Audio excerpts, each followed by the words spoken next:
Olá, queridos amigos, bem-vindos ao Conhecendo o Espiritismo. Eu sou Evelyn Freire e estamos em mais uma aula do ESD 2.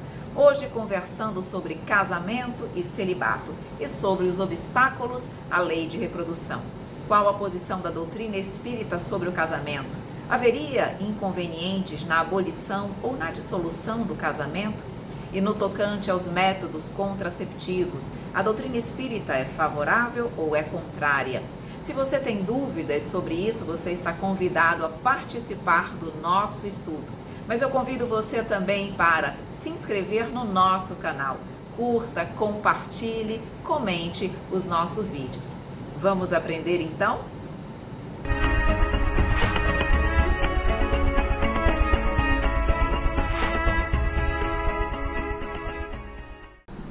Olá, meus queridos amigos, estamos aqui mais uma vez no nosso ESD 2 para nós estudarmos hoje sobre a lei de reprodução. E dentro desta lei vamos estudar sobre casamento e celibato e sobre os obstáculos à reprodução. Então vamos dizer qual é a visão espírita do casamento e do celibato. Será que haveria inconveniência se o casamento fosse abolido da existência da Terra?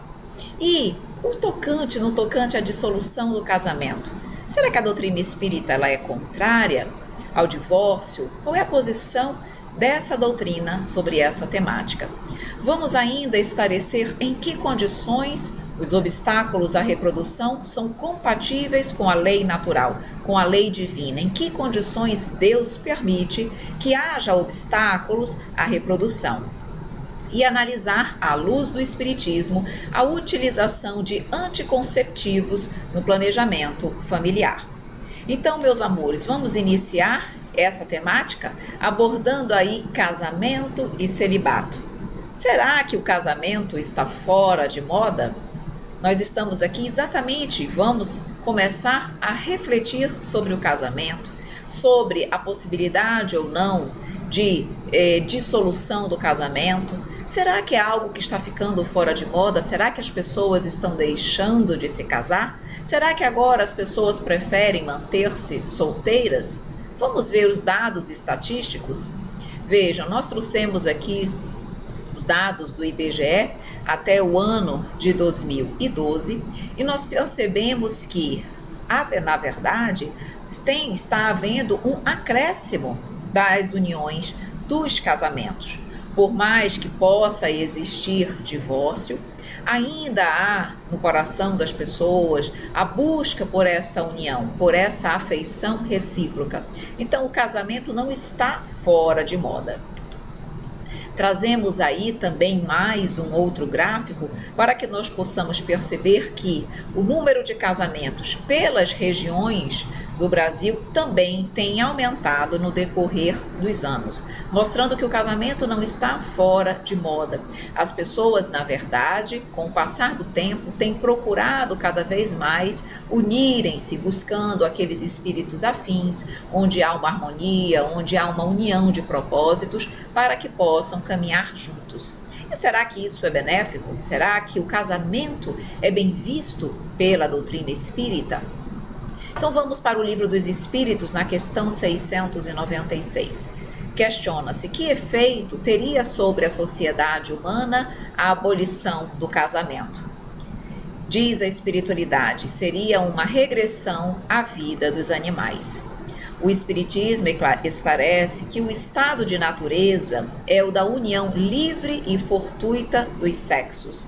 O casamento constitui um dos primeiros atos de progresso nas sociedades humanas, porque estabelece a solidariedade fraterna e se observa entre todos os povos, se bem que em condições diversas. Percebam então aqui, queridos amigos, que na verdade o casamento é sim bem visto. E aqui quando eu falo casamento, eu não estou falando do ritual do casamento em si, porque nós sabemos que dentro da doutrina espírita não há a ritualística, mas o casamento, a união entre seres que procuram viver em harmonia, que têm sintonia com a fidelidade e realmente procurando crescerem juntos, isso é extremamente benéfico. É como ele diz, se houvesse abolição do casamento, casamento, nós iríamos regredir à vida dos animais, onde só se busca uniões fortuitas para a satisfação das sensações físicas e não para a construção de algo mais enobrecido.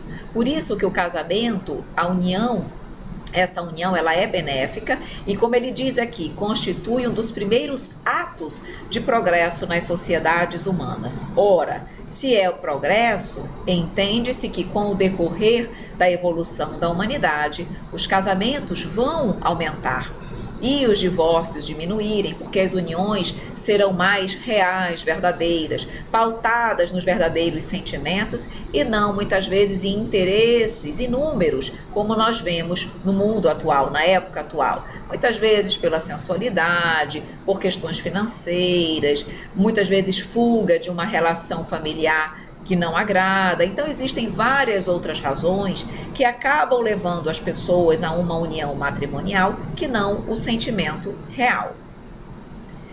Ainda dentro dessa temática, nos diz a doutrina espírita: a abolição do casamento seria, pois, regredir à infância da humanidade e colocaria o homem abaixo mesmo de certos animais que lhe dão o exemplo de uniões constantes. Pois percebe-se, portanto, que não deve acontecer a abolição do casamento, porque nós estamos numa marcha sempre progressiva, uma marcha que vai nos conduzir para a perfeição, para o progresso real e completo. Logo, a abolição não é adequada ao progresso que nós precisamos engendrar. Então, queridos amigos, a doutrina espírita ela não é favorável à abolição da instituição do casamento, porque ela sabe que isso representa maturidade, progresso, desenvolvimento da humanidade. Aí vamos abordar um pouquinho sobre o celibato. Vejam, nós não estamos ainda falando no tocante a divórcio, tá? Antes de entrar aqui no celibato, eu vou fazer uma leve observação sobre esse aspecto, mas no decorrer do nosso estudo ainda vamos abordar sobre isso. A doutrina espírita, nesse exato momento, nos fala que é importante o casamento, mas há situações onde se possa buscar uma dissolução do casamento? Ah, sim. E a doutrina espírita não é contrário ao casamento, não é contrário, perdão, ao divórcio, não é contrária ao divórcio. Embora a doutrina espírita ela não estimule o divórcio, ela não é contrária, porque é como nós já estávamos dizendo. Na verdade, quando as uniões não são realizadas e pautadas no verdadeiro sentimento, é natural que haja o divórcio, porque são uniões temporárias, uniões baseadas mais em interesses pessoais do que no real sentimento. Então, nessas condições, não são uniões, onde nós podemos dizer, feitas por Deus, porque aquelas uniões onde nós normalmente ouvimos o que Deus uniu, o homem não separa, nós estamos falando em uniões onde o amor e o sentimento real preponderam ali, e não interesses outros. Portanto, a doutrina espírita, Kardec também pergunta isso, e a doutrina diz, é muito clara, dizendo que o divórcio não é uma lei de Deus, é uma lei humana. A indissolubilidade do casamento, na verdade a pergunta é se a indissolubilidade do casamento é uma lei divina. E a espiritualidade nos diz não, é uma lei humana, muito contrária na realidade à lei de Deus. Então, nós estamos vendo e vamos ver no decorrer do nosso estudo que em determinadas situações, sim, é melhor que haja o divórcio do que a manutenção de uma relação que já não é mais saudável e pode colocar em risco não apenas a relação entre os familiares, mas muitas vezes ampliar os comprometimentos entre aqueles que ali estão presentes. Então, pergunta-se ainda aqui sobre, agora vamos adentrar um pouquinho no celibato, depois nós vamos voltar para o casamento, perfeito? Então, na questão 698, o celibato voluntário representa um estado de perfeição meritório aos olhos de Deus? E vejam que a espiritualidade nos diz, não. E os que assim vivem por egoísmo desagradam a Deus e enganam o mundo. O ato a condição, na verdade, de celibatário não é sinônimo de evolução espiritual, de perfeição, de mérito perante Deus. A não ser que, é isso que nós vamos ver na sequência, que o motivo, a causa dessa condição seja uma causa benéfica e construtiva para a humanidade, mas se ela decorre do orgulho de interesses pessoais, como eu não quero me casar porque eu não quero dividir o meu tempo, porque eu não quero renunciar aos meus interesses, porque eu quero viver só a minha vida, única e exclusivamente. Então isso não é agradável aos olhos de Deus, porque nós acabamos de ver que o casamento é sinônimo de progresso. É através do outro, do convívio com o outro, que nós crescemos. Portanto, o celibato por egoísmo não é benéfico. Da parte de certas pessoas, o celibato não será um sacrifício que fazem com o fim de se votarem de modo mais completo ao serviço da humanidade? Vejam aí a diferença agora desse questionamento. Aqui o celibato é escolhido não por orgulho ou por egoísmo, mas por bondade, por caridade, quando na verdade você vai se dedicar a um serviço que não envolve o teu interesse pessoal, mas envolve as necessidades do teu irmão, do teu próximo. E aí a espiritualidade nos diz, isso é muito diferente. Eu disse por egoísmo. Todo sacrifício pessoal é meritório quando feito para o bem. Quanto maior o sacrifício, tanto maior o mérito. Então vejam que aí é uma caridade pelo sacrifício, onde você renuncia à sua vida pessoal, à sua vida própria, para se dedicar à humanidade. Então esse celibato é agradável a Deus. Segundo os espíritos superiores, o celibato pode traduzir-se como ação de egoísmo ou de benevolência. Então pode ser as duas coisas. Na verdade, Deus vai avaliar o nosso coração e o que nos move para essa escolha. Pois, se o celibato em si mesmo não é um estado meritório, outro tanto não se dá quando constitui, pela renúncia às alegrias da família, um sacrifício praticado em prol da humanidade. Todo sacrifício pessoal, tendo em vista o bem e sem qualquer ideia egoísta, eleva o homem acima da sua condição material. Então, quantos nomes maravilhosos voltados à caridade existem na nossa história e são pessoas que escolheram a condição de celibato para melhor desenvolverem as suas atividades em prol do próximo. Então, esse tipo de celibato é agradável a Deus, é bem visto, é benevolente, é meritório? Certamente que sim. Mas os outros, pautados no egoísmo, certamente que não. O Espiritismo esclarece que o casamento constitui um dos primeiros atos de progresso nas sociedades humanas, porque estabelece a solidariedade fraterna e se observa entre todos os povos, se bem que em condições diversas. Portanto, como regra geral, o casamento é um progresso para a humanidade e é estimulado, sim, pela sociedade, pela doutrina espírita, pelas religiões de uma forma geral. Por isso que o casamento, em regra, é bom. E por isso que o celibato, num primeiro momento, não deve ser estimulado, a não ser nas condições que nós já vimos, quando as pessoas assim escolhem essa condição para desenvolverem a caridade e o amor. Porque aí é a caridade pelo sacrifício, objetivando um bem maior, não um bem pessoal. Mas por egoísmo, não é indicado. O casamento, sim. O matrimônio na Terra, agora vamos estudar um pouquinho sobre o casamento. O matrimônio na Terra é sempre uma resultante de determinadas resoluções tomadas na vida do infinito antes da reencarnação dos espíritos, seja por orientação dos mentores mais elevados ou em consequência de compromissos livremente assumidos pelas almas antes de suas novas experiências no mundo. Vejam bem aqui essa condição. O matrimônio é uma condição importante nas nossas vidas. Então, os casamentos são um dos exemplos de situações, de condições que são escolhidas e determinadas antes de nós reencarnarmos. Fazem parte do nosso planejamento reencarnatório. Situações como quem serão os nossos pais, marido, esposa, filhos, doenças kármicas, profissão, tipo de morte, o meio onde eu vou nascer. Essas condições são escolhidas antes de nós reencarnarmos, fazem parte do nosso planejamento reencarnatório. E normalmente, queridos amigos, nós planejamos os casamentos com que objetivo? De crescimento, de união. na maioria dos casamentos da Terra, na condição que nós nos encontramos, são casamentos provacionais, onde nós estamos unidos a pessoas que, por alguma razão, nós temos que resgatar algo, crescermos de alguma forma. E vamos viemos juntos com esse objetivo, para que realmente haja a possibilidade desse crescimento conjunto. Então, são mais casamentos provacionais, ainda não são aqueles casamentos de almas afins. Por quê?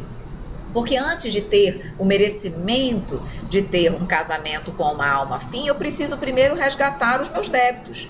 Antes disso, eu não estou livre para um casamento com uma alma afim. Muitas vezes, como nós ouvimos falar, os espíritos conhecidos como almas gêmeas. Então vejam bem, se a maioria, como nós ainda somos, na grande maioria, espíritos devedores, estamos aqui ainda com esse objetivo, para saldarmos as nossas dívidas e adquirirmos créditos para com a justiça. Por isso, a maioria dos casamentos são casamentos provacionais. Existem vários tipos de casamento. Existem os casamentos sacrificiais, que são muitas vezes quando uma alma mais evoluída recebe no seu planejamento reencarnatório como um parceiro, uma parceira, um espírito menos evoluído, para que através do exemplo possa ajudar aquela outra alma a crescer e a evoluir. Por isso chamados de casamentos sacrificiais. Existem aqueles casamentos acidentais, que são aqueles casamentos que não estavam previstos no planejamento reencarnatório. E pelas nossas escolhas equivocadas, pelo nosso livre-arbítrio mal direcionado, acabamos nos unindo a pessoas que não estavam previstas na nossa caminhada. Então, por questões materiais, de beleza, de sensualidade, de dinheiro, nós nos unimos. Então, esses casamentos acidentais, naturalmente, estão fadados ao divórcio. Por quê? Porque quando a causa que motivou aquela união cessar, aqueles espíritos não terão mais interesse em permanecerem juntos, e cada um vai para o seu lado, buscar seus outros interesses. Então percebam que isso não é uma união pautada no amor, não é uma união realmente unida pelos sentimentos enobrecidos. Por isso que o divórcio é natural nesse tipo de união. Aí existem os casamentos provacionais, que é a grande maioria dos casamentos aqui. No caso dos casamentos provacionais, como é que a espiritualidade age? Vejam, se eu tenho que vir como esposa ou parceira de um determinado espírito, que numa vida anterior nós tínhamos alguma divergência, de alguma forma nós não precisaríamos nos ajustar. Aí vocês podem se perguntar, poxa, mas se eu tinha em relação a esse espírito alguma animosidade, alguma mágoa, como é que nessa vida, quando nós nos encontramos, normalmente as pessoas gostam, as pessoas casam porque querem, e no decorrer do casamento as dificuldades vão surgindo. Por quê? Como é que acontece isso? Na verdade, aquela animosidade existe, mas como há um planejamento reencarnatório para que aquelas almas se unam, quando chega o momento delas se conhecerem, é como se houvesse, vou usar uma terminologia para vocês entenderem a minha ideia, é como se houvesse uma hipnose promovida pela própria espiritualidade para que acendesse um sentimento de amor, de paixão entre aquelas pessoas, para que houvesse um esquecimento daquele sentir, daquelas emoções negativas que ficaram das vidas anteriores, para que as pessoas possam casar. Porque percebam, se havia uma animosidade no passado e nessa vida ainda não são espíritos afins, como é que as pessoas se apaixonam? E elas não há uma repulsão entre elas. Exatamente porque há como se fosse um encantamento.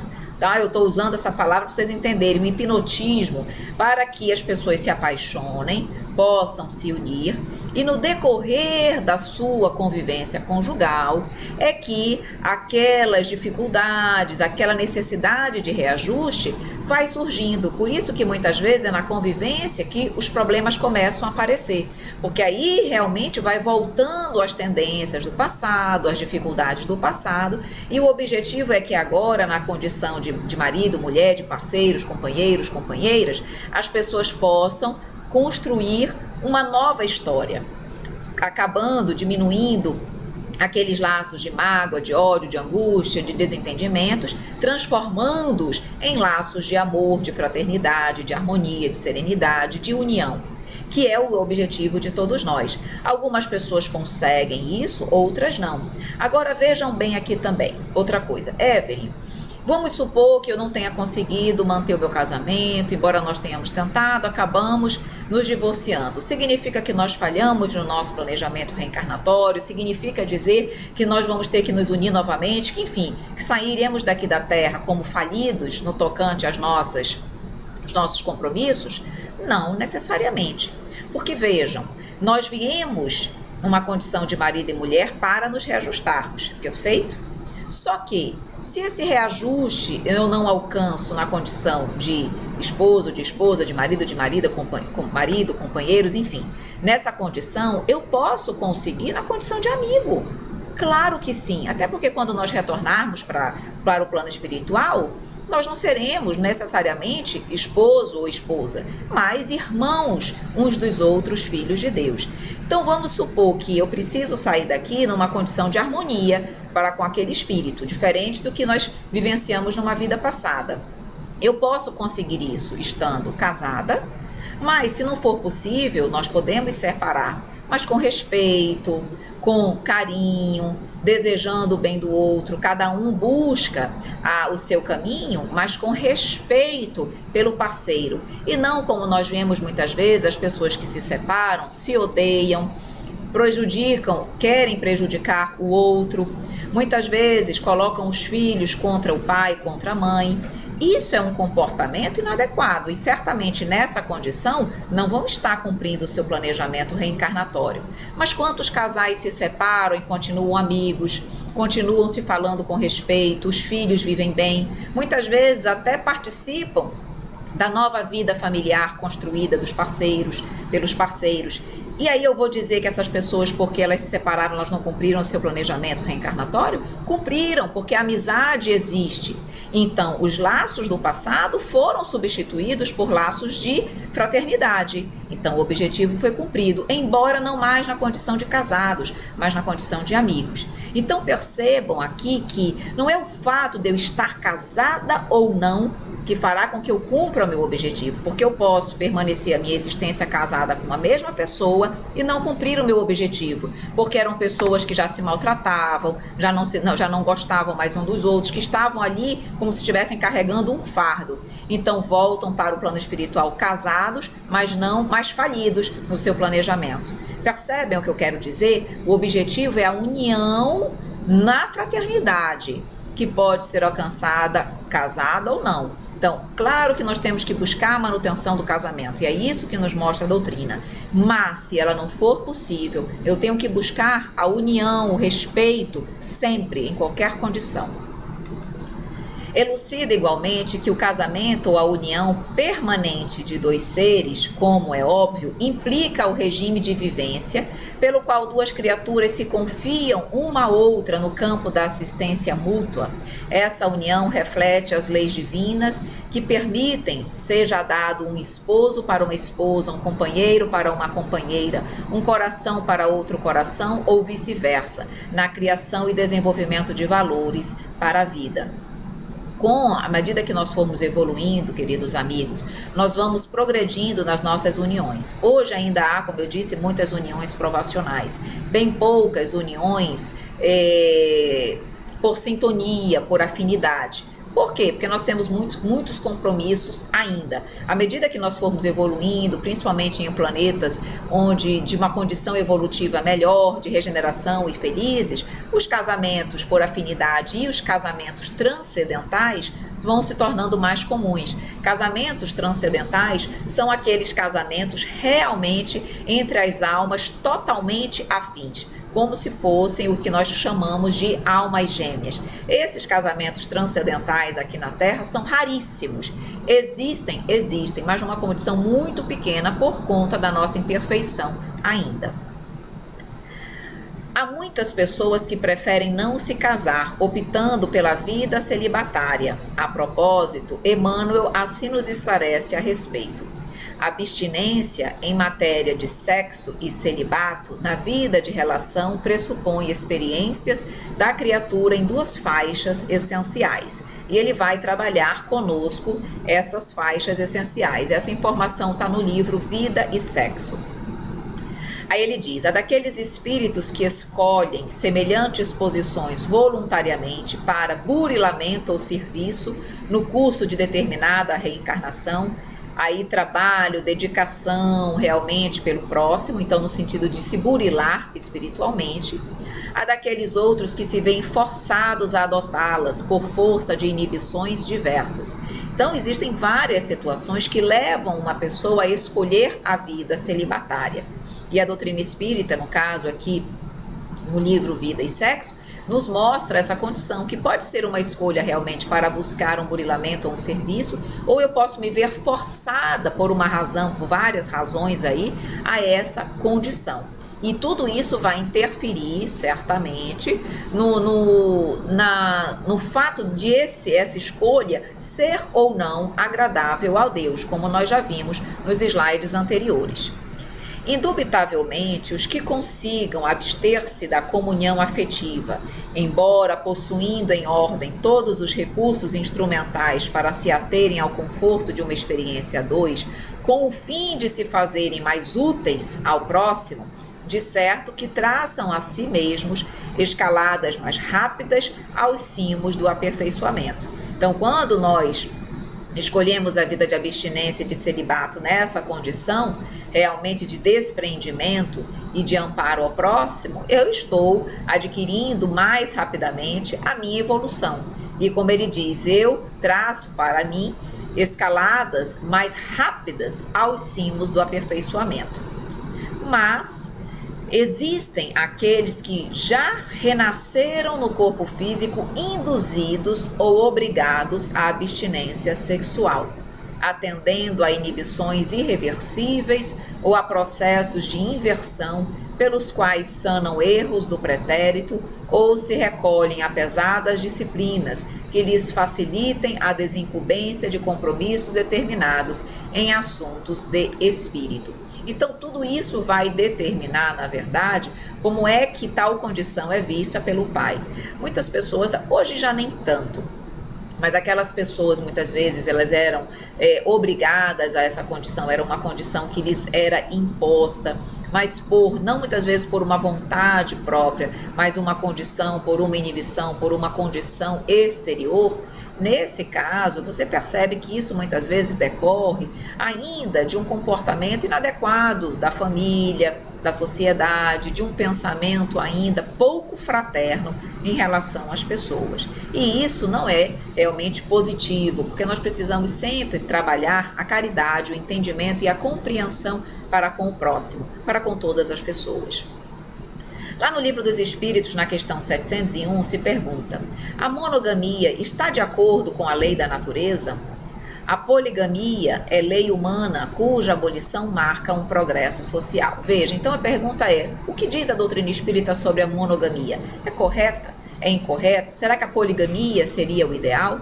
E a doutrina espírita diz a doutrina espírita que, na verdade, o correto é a monogamia, sim. Ela que está de acordo com a lei da natureza, com a lei de Deus. E que a poligamia é uma lei humana cuja abolição marca um progresso social. Então, à medida que nós formos evoluindo, nós vamos acabando com esse comportamento poligâmico e realmente buscando a monogamia, a fidelidade. Tudo isso eleva a criatura, porque ela vai valorizando mais os aspectos espirituais e menos a satisfação das suas necessidades orgânicas.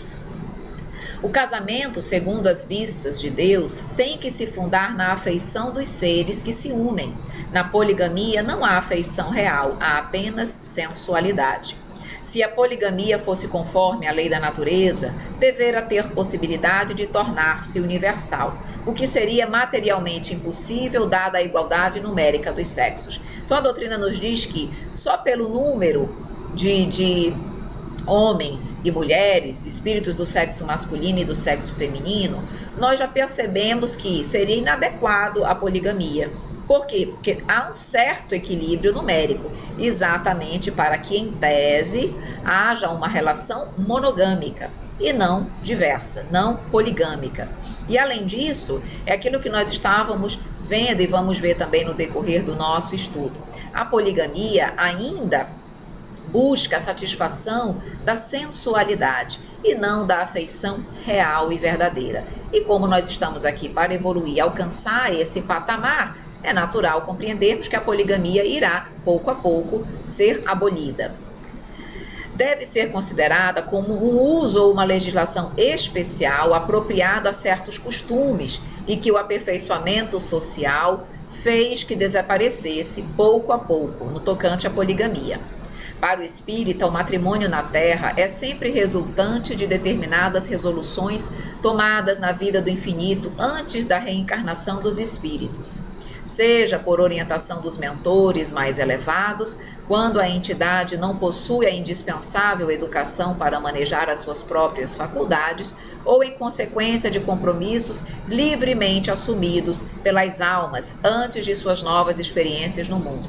Mostrando aqui que o casamento, quando ele é necessário para a reconstrução da nossa vida espiritual, para a reconstrução de relações, se nós não temos a condição de individualmente pedirmos isso no nosso planejamento reencarnatório, participarmos desse planejamento, espíritos superiores especializados nessa condição participam desse planejamento, verificam a necessidade dessas uniões para que nós possamos aqui melhor desenvolvermos a nossa experiência reencarnatória, aproveitando essa oportunidade verdadeiramente para crescermos. E esse crescimento envolve necessariamente a depuração das minhas relações para com o outro. O crescimento, a busca pelo perdão, pela fraternidade, pelo respeito, junto para com aqueles espíritos que no passado eu tive alguma desavença. Então eu não tenho como evoluir sozinha, sem antes superar esses obstáculos que eu fui colocando no decorrer das minhas experiências reencarnatórias.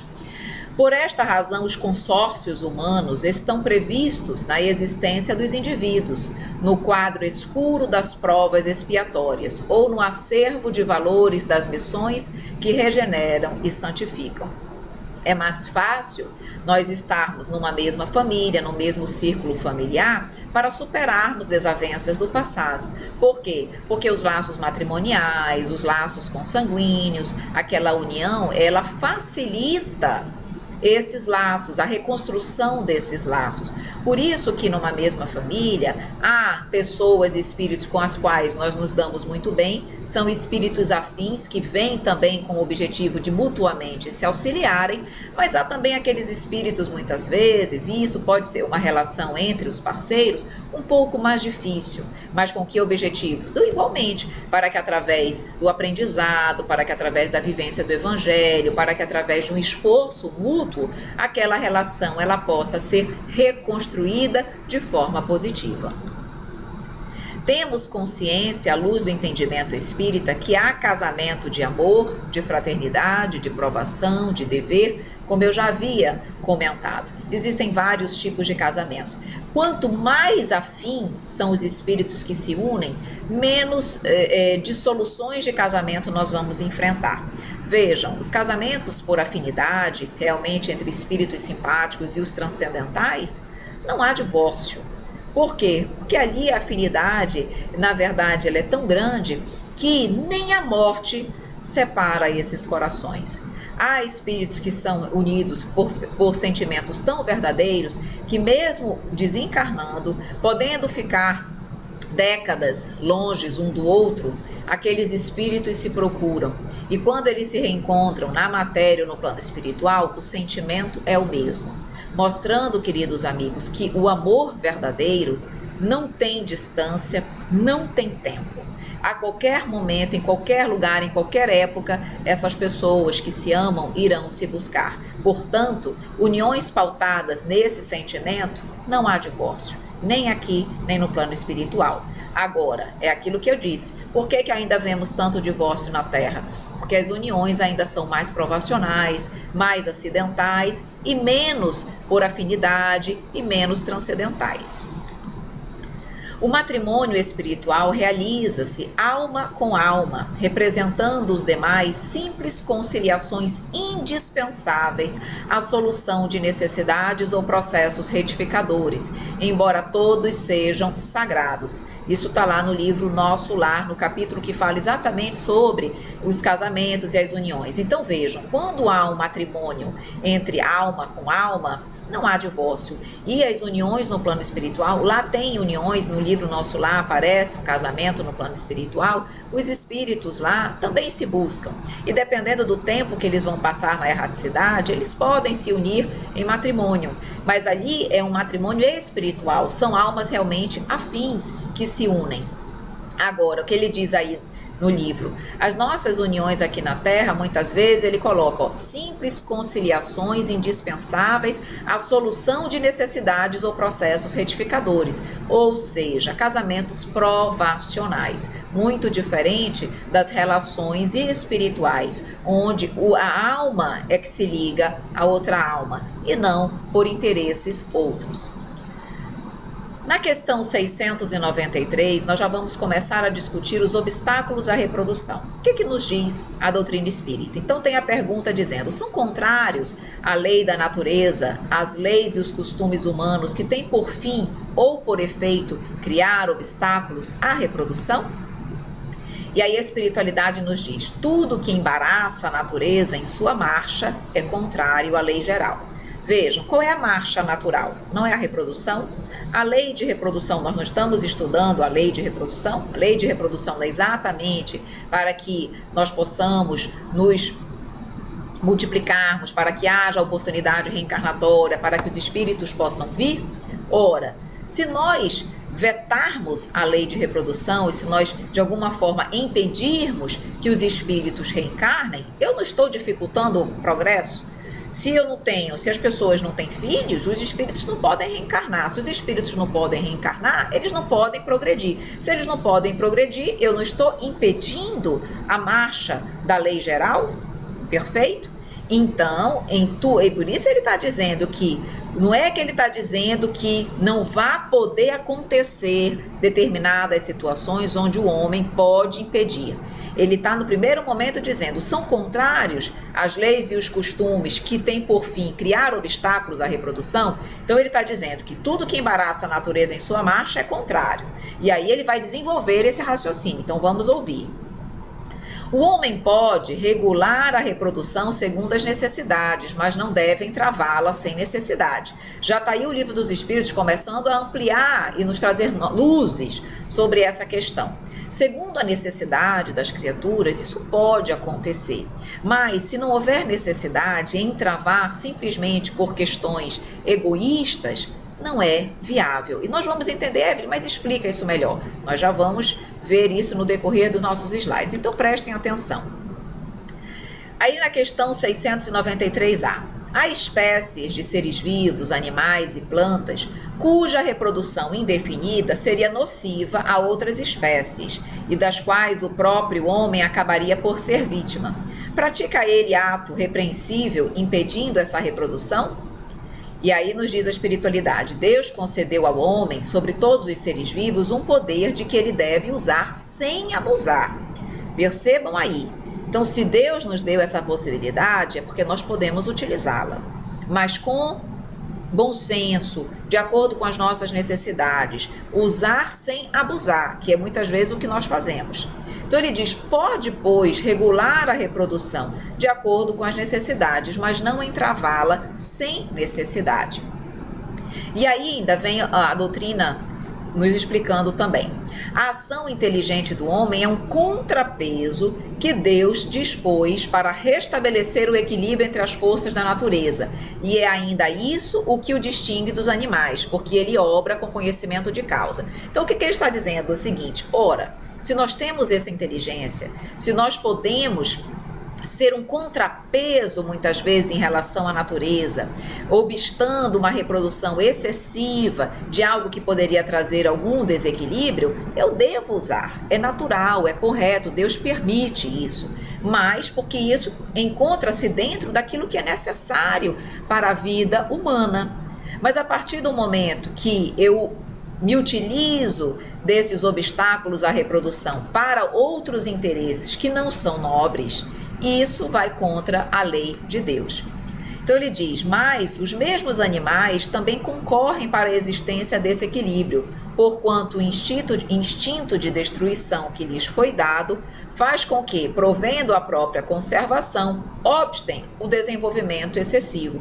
Então ele diz que Deus é tão perfeito que os próprios animais concorrem para esse equilíbrio. Quando eles se autodestroem, quando eles se alimentam, isso tudo faz com que haja um equilíbrio exatamente no tocante às plantas, aos animais, a tudo na natureza.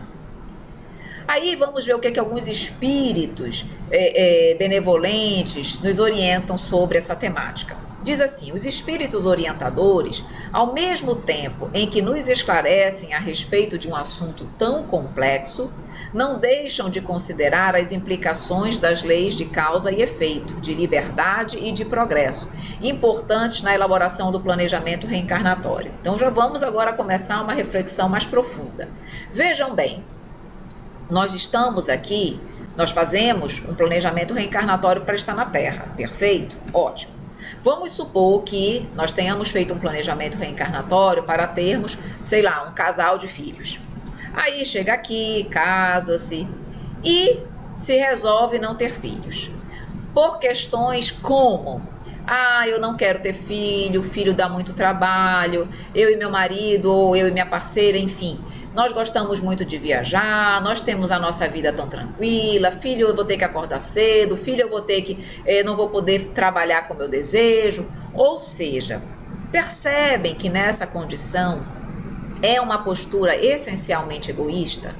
Porque eu não quero deixar de ter a vida que eu tenho, porque eu não quero deixar de ter o tempo destinado a mim, porque porque nós gostamos de passear, nós gostamos de viajar e filho atrapalha.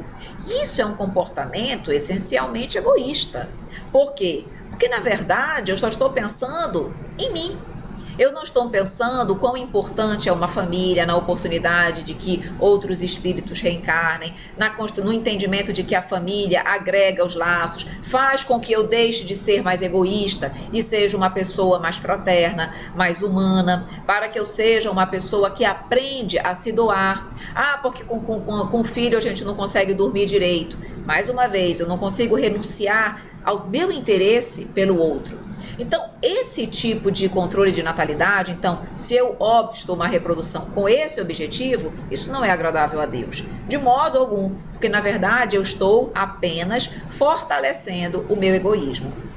Agora, numa situação, por exemplo, que muitas vezes onde há um risco para a vida da mãe, ou em situações, por exemplo, quando a família já tem um certo número de filhos e não deseja mais por questões muitas vezes financeiras, de tempo, não tem realmente mecanismos para dar uma boa educação, para dar uma vida melhor.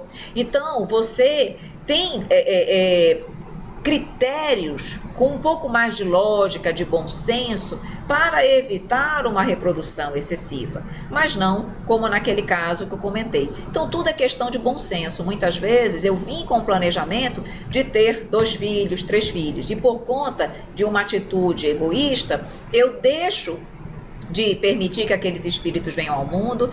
Deus, na sua infinita bondade e misericórdia, vai encontrar outro mecanismo de fazer com que aquele filho me chegue, ou de uma forma, ou por uma doação que eventualmente, adoção que possa acontecer, ou vai vir através de um neto, ou vai vir através de alguma dificuldade que eu vou precisar ter por perto aquela pessoa. De alguma forma, aquele espírito, prestem atenção, aquele espírito que tem que chegar até aquele lá, ele vai chegar, mas não na mesma condição, porque era para ele chegar como filho. Se ele não chega, ele vai chegar de outras formas, e talvez trazendo mais dificuldades para mim do que se eu tivesse tido ele como filho. Por quê? Porque ele não veio como filho, não é porque Deus não quis, mas porque eu não quis.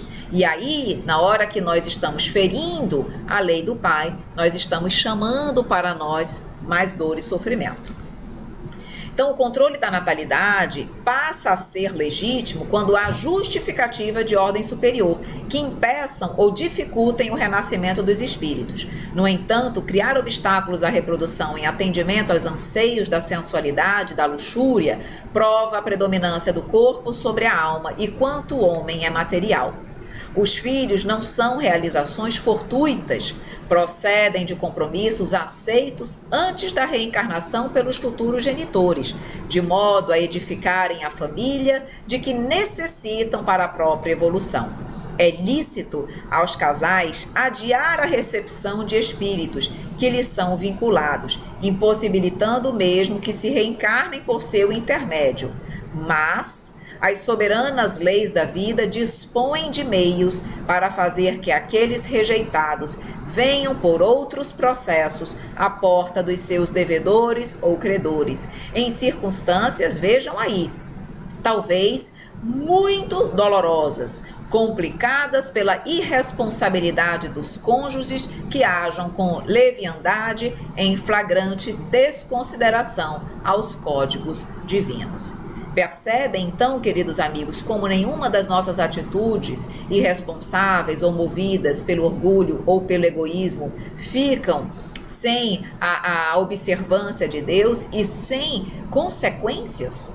Tudo aquilo que fazemos tem consequências, tudo aquilo de bom como aquilo de ruim.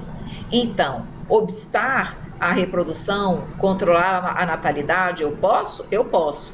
Mas o que me move? O que faz com que eu busque isso? É algo nobre? Ok. Por exemplo, Evelyn, eu ainda não sou casada, sou uma pessoa solteira, realmente ainda estou buscando uma união. É lógico, é correto eu buscar um controle de reprodução, um controle da natalidade nesse período para que eu não traga um filho solteira ao mundo? É correto. É correto, se eu ainda não conseguir uma relação, uma pessoa realmente que esteja comigo e eventualmente eu vou ter uma relação sexual, é melhor que eu use, com certeza, do que trazer de forma irresponsável uma criança ao mundo. Mas aqui nós estamos falando essencialmente daquelas pessoas que têm uma relação, que têm um parceiro, uma parceira, que são casados, podem trazer, têm compromissos nesse sentido e por razões que não são corretas perante a justiça divina, obstam à reprodução. É isso que nós estamos falando e isso não é bem visto, agradável ao nosso Pai.